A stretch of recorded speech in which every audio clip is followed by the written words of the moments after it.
to try to get a harder. I seem to remember this. I seem to remember years ago you telling us that. So anyway, so Greg called, hey, I love this Meat Puppets record and want to get together and do some stuff.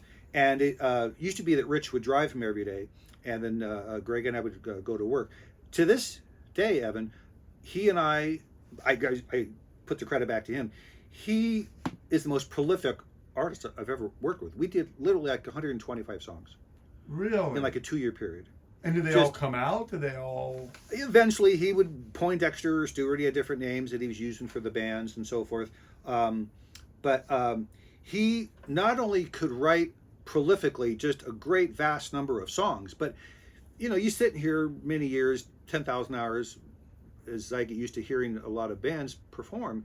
And after a while, any artist you listen to or read or watch, you start to detect patterns, you know, fallbacks, you know, safety zones. And you go, oh, there's that thing again, right? Yeah. And with songwriters, oh, there's that modulation, you know, I've heard that before. Okay. Not with Greg. Greg's the only artist I've ever worked with. He never once repeated himself. And after about 30 or 40 songs, I was watching him going, I'm going to see if he, you know, goes to that little similar chain. No, he never did. And part of it was, I think, the first 30 or 40 songs we did, he actually played on bass first, and then he would add the guitars, and then we'd bring a drummer in last, which is pretty difficult to do, and then he would add the vocals. So he would put the drums after. Difficult to do. Very hard. Because I've always thought of it, and correct me if I'm wrong, like the way that bass, drums, guitar, right, and vocal, like, right. Wow. Right, because people have to lock into the drummer. Right. He, you know, literally sets the tempo. So to have a drummer to try to come in at the end and catch a groove to what everybody else was already laid down is really hard. And I've only ever seen a couple of guys that could do it. This one guy, Jonathan Moffat, was genius at it, because he would come in and play on the top of these very dense, full productions. And by the way, Jonathan had something in common with Greg in that they were both very shy with people, you know, who would recognize him and, oh, wow, it's Sugarfoot, you know, and hey, Jonathan, man, I'd love to get some lessons from you. Oh, man, because I can't do lessons. Jonathan, why not?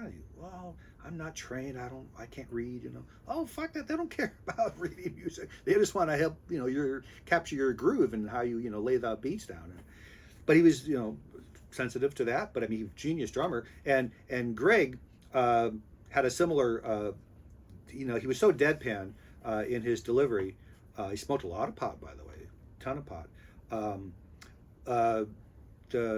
Craig McGahee, his brother Denny McGahee, he was in like 7 or 8 different bands over the years that came in and recorded here. You know, punk, OC style punk stuff, really, really good. And Denny was coming in one day to pick up some gear. He'd left his Marshall or something the night before, and he recognizes Greg. And, you know, he can't resist, hey, Greg, man, pleasure, you know, big fan, blah, blah, blah. He goes, I've been meaning to ask you, Greg. He goes, you know, your songs are all like 2 minutes long, man. Like, how come they're so short? Greg kind of pauses and looks and he goes, well, I guess I just don't have that much to say. That's a fucking great answer. That's the best answer ever. Because, you know, I sit here with songs droning on sometimes. And you think, you should cut that. And Greg was like, yeah, just, when you're done, you're done. You've had your say. I have a lot of respect for that also, the artist knowing when to end it, as opposed to relying on you to be like, hey, you know, we should maybe wrap it up. Wrap it up, exactly. Remember, Da Vinci, of all people, stated that art is never finished, it's only abandoned. And so I think more people should take that to heart. Another funny thing I remember about Greg was one day he showed up here without Rich, his you know, right-hand guy. Hey, Greg, where's Rich? Oh, he's not here. I know, but why? How'd you get here? Because Greg never owned a car. He used to jog from his house to SST Records to go to work every day. Was there a reason he just didn't want to do? It's sort of ecological and, you know, the health aspect of, you know, walking, running rather than, you know, relying upon a machine. So sort of philosophical, you could, I guess, point to. But anyways, one day he shows up without Rich and I said, well, how'd you get here? Oh, he says, I bought a car. You, Greg, you bought a car. Why? What'd you buy a car for? Well, to come here. Oh, cool. And I thought, wow, I've never had a musician buy a car just to come record. So that's unique. But anyways, and he also brought in, lots of. That's how I met Bill Stevenson and the guys from All and Descendants and Falling James and so many great people. That was a whole other great scene. Oh yeah. The whole. Well, I mean, but South without Bay scene. and without that scene, I would argue you don't get Farside, you don't get Gameface. Like those bands were so. They were influential. Yeah. Oh yeah. Oh yeah, there were Yeah. a lot of bands. Just like in pop culture, people can point to the Minutemen or Leonard Cohen and great artists who never sold that well, but were hugely influential. The old line about Velvet Underground only selling 10,000 albums, but everybody who did started a band. So in the case of certain bands, again, I would put Head First at that head of that class. I think they influenced a lot of bands that came after. There's I'm another so band. glad that you said that because I think that Enemy album was like, as far as like hardcore, the beginning of a lot of the newer and younger hardcore bands being like, we can be metal Yes, and that's okay. and it was cool. Yeah. Yeah, they made it cool.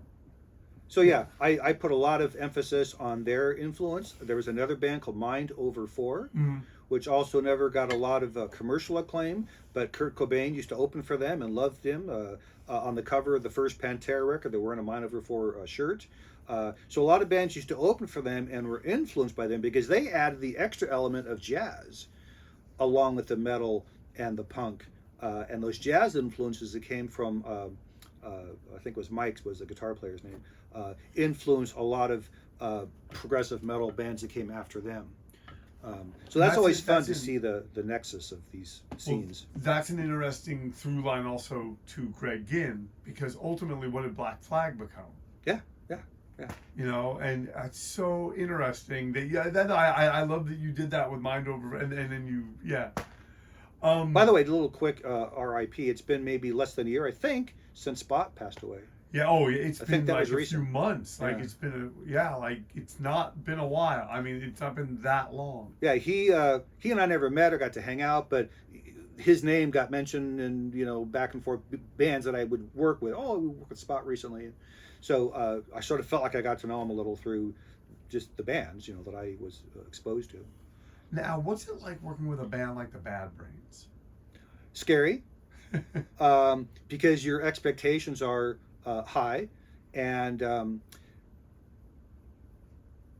trying to recall now if I'm conflating this with a different story or maybe a different person, but I have this vague memory that they rolled up these big bomber spleefs, monsters, and because there was some trepidation about why are we, this hardcore band from DC, what are we doing in suburban Orange County working with this white kid with unfamiliar equipment and we don't know the situation, the comfort zone maybe wasn't there.